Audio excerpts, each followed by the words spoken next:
The clock hit 0060 again, and Lydia was on the bus. She hadn't planned on being there at this hour, but the vehicle had been delayed by traffic and then by an accident on the highway. There were only 3 people on the bus aside from the driver, and they were all staring at the flickering digital clock above the driver's seat. Then it happened, 0061. We should stop. It's better if we are not moving. Then we can avoid any accidents on the road. Yes, it will probably pass in a couple of minutes like the previous time. The driver, already wary, slowed the bus to a crawl since the clock went beyond 0059. He made eye contact with Lydia through the rearview mirror. I'm okay with pulling over. The driver pulled the bus over, only a few blocks away from the on-ramp to the highway. The highway was almost empty. At 0065, a lone car passed. Moments later, sirens wailed in the distance. Lydia looked at her phone and sent a message to her husband. Stuck in the hour of the devil. We've pulled over until it passes. In 2058, a phenomenon had started that no one could explain.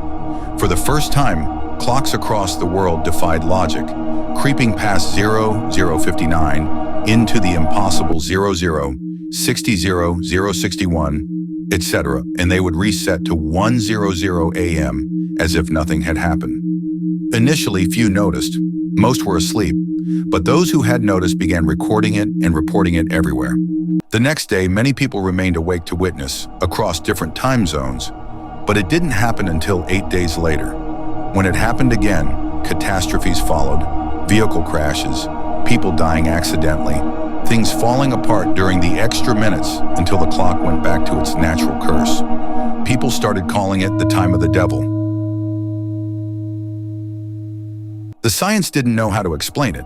Theories poured in: software glitches, magnetic disturbances, atmospheric interference. The randomness of the phenomenon only deepened the fear.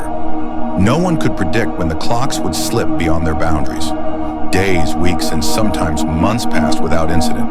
And then, without warning, 0060 returned. There were conspiracy theorists, people saying it was the governments or the aliens.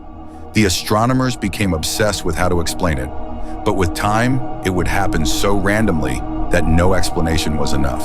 Many people started to develop insomnia, not sleeping until they were sure the clock that day would go its straight course.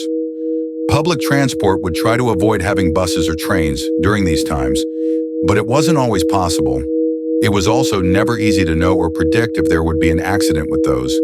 As for planes, there had been a few plane crashes, but not enough to suspend all flights.